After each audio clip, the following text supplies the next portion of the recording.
Alors bonjour à tous et bienvenue dans cette nouvelle vidéo. Donc aujourd'hui nous allons voir comment foirer un rendez-vous amoureux tout simplement. Donc on se retrouve en intérieur parce qu'à l'extérieur c'était difficile effectivement de filmer étant donné les bruits ambiants. Aujourd'hui nous allons voir comment foirer un rendez-vous amoureux. J'ai bien dit le foirer bien sûr. Pourquoi ? Parce que la plupart du temps, on essaye de réussir un rendez-vous amoureux, on se casse la tête pour savoir comment on doit faire, mais en fait on n'est peut-être pas conscient de toutes les erreurs possibles qu'on peut commettre dans un rendez-vous amoureux. Donc la première chose à faire, c'est évidemment votre apparence. Bien sûr que nous sommes tous plus ou moins impactés par le physique de l'autre, et donc c'est important de le prendre en compte. La première chose à faire, c'est donc de ne pas du tout avoir l'air propre sur soi, ne pas du tout avoir l'air en bonne santé. Donc si vous avez l'air malade, c'est génial. Si vous avez l'air négligé, c'est génial. Déjà, ça montre à l'autre qu'en fait, cette personne n'est pas importante pour vous, parce que généralement, quand on est en face d'une personne qui est importante pour nous, on essaye de présenter bien, en fait, c'est un signe de respect que de présenter bien, tout simplement. Donc, la première chose à faire, c'est évidemment vous négliger physiquement. Donc ça donne une image qui est plutôt dégradée de nous-mêmes. Et effectivement, c'est pas suffisant peut-être pour faire en sorte que l'autre s'éloigne. En tout cas, ça va pas favoriser le fait que l'autre vienne vers nous, tout simplement. Donc c'est bien ce qu'on essaye de faire ici. Alors la deuxième chose, c'est évidemment d'essayer de saouler la personne en monopolisant la parole, en évitant d'accorder à l'autre son attention. Donc c'est-à-dire que quand l'autre va prendre la parole, surtout sur un sujet personnel, on va être complètement désintéressé, se détourner de la conversation, répondre à côté de la plaque, regarder ailleurs, ça marche très bien, et couper la personne au niveau de ce qu'elle est en train d'expliquer. Alors on va se recentrer sur soi et être centré uniquement sur soi, ça empêche effectivement de rentrer en relation, c'est assez désagréable quand on n'a pas d'écoute pour l'autre, quand on n'est pas attentif à l'autre, c'est assez désagréable qu'on en soit homme ou femme. Généralement la plupart des gens adorent qu'on leur consacre justement notre attention et qu'on réponde à ce qu'ils sont en train de dire, donc faites tout l'inverse. Donc monopolisez la parole ou répondez à côté des questions, surtout si l'autre a l'air de s'intéresser à vous, ne répondez pas à ces questions-là, ça aussi c'est assez chiant. Donc c'est-à-dire quelqu'un qui par exemple ne répond pas du tout, n'est pas dans la conversation, même simplement fait silence assez longtemps, comme si la personne n'avait pas entendu que nous lui posions une question, c'est assez déroutant, c'est assez chiant et généralement l'autre va rapidement passer un mauvais moment. Donc le but de cet entretien-ci, pour foirer un rendez-vous amoureux, c'est évidemment que l'autre ne passe pas un bon moment. C'est de tout faire pour être chiant, c'est de tout faire justement pour que l'autre se dise merde, qu'est-ce que je fous là ?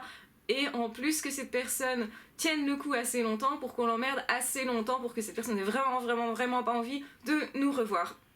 Donc il va falloir être lourd, qu'on ne voit pas que ça soit fait exprès tout simplement. Donc parlez-lui de, par exemple, tous vos ex. Ça c'est toujours un super sujet de conversation, parler des ex. Dites à l'autre, si vous êtes une femme, dites à l'homme en question que c'était tous des connards. Si c'est une dame que vous avez en face, dites bien que tous vos ex sont des connasses. Et donc dites aussi, faites des comparaisons. Dites à la personne que vous avez en face que il ou elle ressemble à quelqu'un que vous avez connu, comme ça cette personne va se dire si je sors avec cette personne, généralement je vais passer assez vite dans la catégorie des connards ou des connasses, donc c'est pas trop attirant, c'est généralement surtout ce qu'on n'a pas trop envie à un premier rendez-vous. On n'a pas envie d'entendre parler des ex et on n'a pas non plus envie d'être comparé à ces ex-là, surtout si l'autre met ses ex sur un piédestal aussi. Donc ça permet de se dire moi je serai jamais à la hauteur, donc ça donne pas envie. Et ça, particulièrement quand vous êtes une dame face à un homme, les hommes détestent quand justement vous proposez un défi qui est trop haut à atteindre. Généralement ils veulent se barrer assez vite, ça va pas du tout intéresser, donc ça c'est un bon truc. Un autre truc aussi super dégueulasse à faire quand vous êtes en rendez-vous avec quelqu'un, rendez-vous amoureux, c'est de draguer la personne qui est juste derrière, juste à côté, de draguer en gros une autre personne, de regarder une autre personne de façon sexualisée. Si vous êtes un homme face à une femme, ce qui fonctionne assez bien, c'est de vous montrer agressif. En fait, la plupart des femmes en rendez-vous ont besoin d'être rassurées pour aller plus loin dans la relation.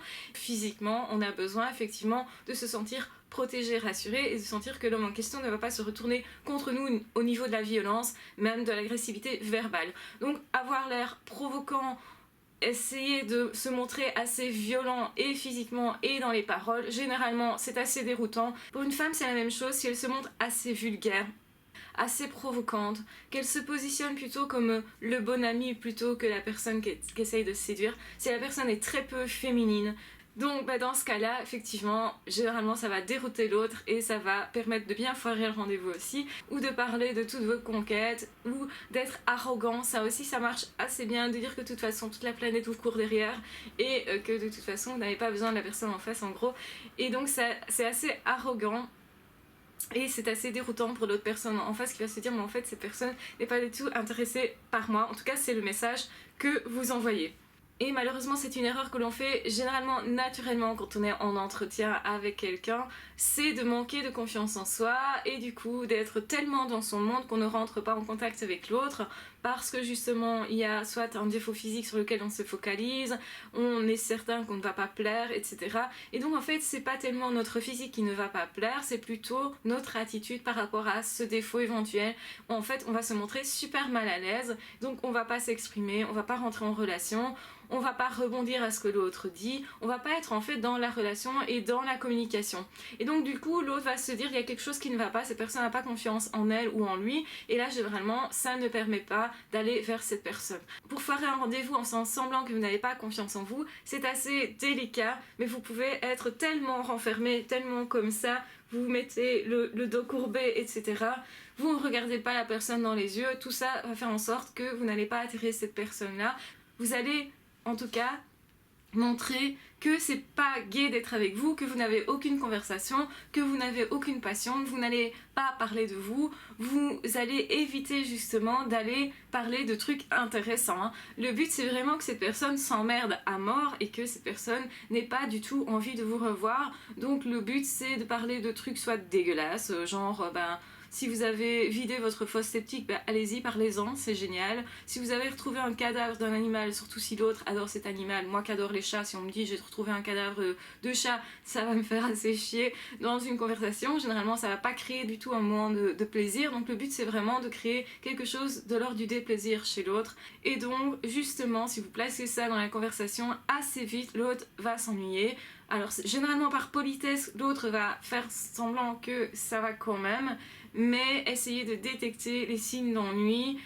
La personne va se remettre en arrière, ne va pas se rapprocher de vous, ça c'est un signe de désintérêt, va regarder ailleurs, va regarder sa montre. Donc une bonne chose à faire aussi, c'est justement de montrer tous ces signes de désintérêt là, de regarder sa montre, de se gratter, de regarder derrière soi, regarder d'autres personnes, de faire mine de s'en aller ou de quitter la table assez facilement, généralement en plein milieu de la conversation pour aller aux toilettes ou pour voilà. Dites que vous êtes malade par exemple ou que vous avez des soucis de santé, ça marche assez bien. Plaignez-vous énormément, dites que la vie est dégueulasse avec vous, que vous êtes une victime de tout le monde, que vous disputez avec tout le monde aussi. Imposez vraiment votre discours à l'autre. Dites toujours l'inverse de ce que la personne dit aimer, ça marche assez bien pour foirer un rendez-vous, donc tout ça c'est assez dégueulasse, hein. On est d'accord, c'est vraiment dégueulasse de faire tout ça. Ça marche assez bien et ce sont en fait toutes des erreurs que nous faisons quand on essaye de réussir un rendez-vous et effectivement des erreurs à ne pas commettre si vous voulez que les choses fonctionnent, que ça marche avec quelqu'un.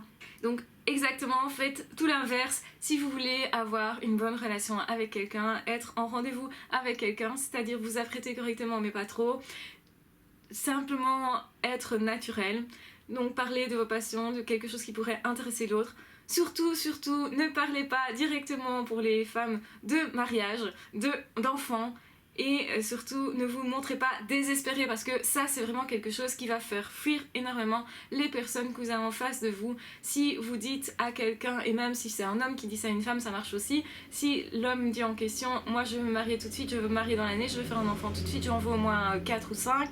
Et là, vous allez enfermer l'autre dans vos désirs, de manière à ce que l'autre n'ait pas possibilité de s'en échapper. Nous détestons en tant qu'être humain que l'on nous impose des choses comme ça, et donc généralement ça va faire fuir énormément. Donc si vous voulez foirer votre rendez-vous, parlez tout de suite mariage, enfant, et que vous ne voulez pas non plus d'une relation respectueuse, généralement ça marche assez bien si vous prouvez que vous manquez de respect et à répétition durant cet entretien, généralement ça va assez dérouter l'autre et d'office vous allez faire fuir cette personne. Donc je pense que vous avez beaucoup d'éléments pour faire foirer un rendez-vous amoureux. Donc c'est évidemment négliger son apparence, c'est évidemment être chiant, couper la parole, changer de sujet, ne pas surtout se montrer intéressé par les passions de l'autre, ce qui intéresse vraiment l'autre, même contredire la personne, être tellement focalisé sur vous-même que vous ne laissez pas l'autorisation à l'autre de s'exprimer, répondre à côté de la plaque, ne pas répondre aux questions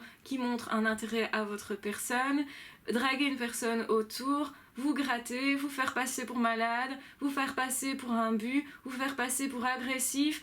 Donc toutes des choses qui en fait vont faire que vous allez foirer votre rendez-vous. Si par exemple vous voulez par contre que ça se passe bien, eh bien faites tout l'inverse, soignez vos apparences, soyez sympa, ne parlez pas de vos ex, ne parlez pas de mariage, ne parlez pas d'enfants, ne parlez pas d'engagement.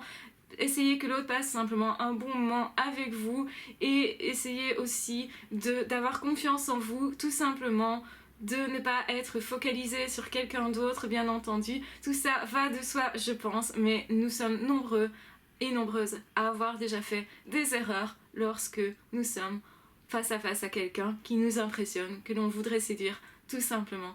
Donc prenez bien soin de vous, on se retrouve de toute façon très vite dans d'autres vidéos. N'hésitez pas à me dire ce que vous pensez de cette vidéo, je sais qu'elle est décalée. J'espère qu'elle vous aura plu, peut-être que vous avez trouvé ça drôle, comique, j'espère en tout cas, parce que c'est le but de cette vidéo.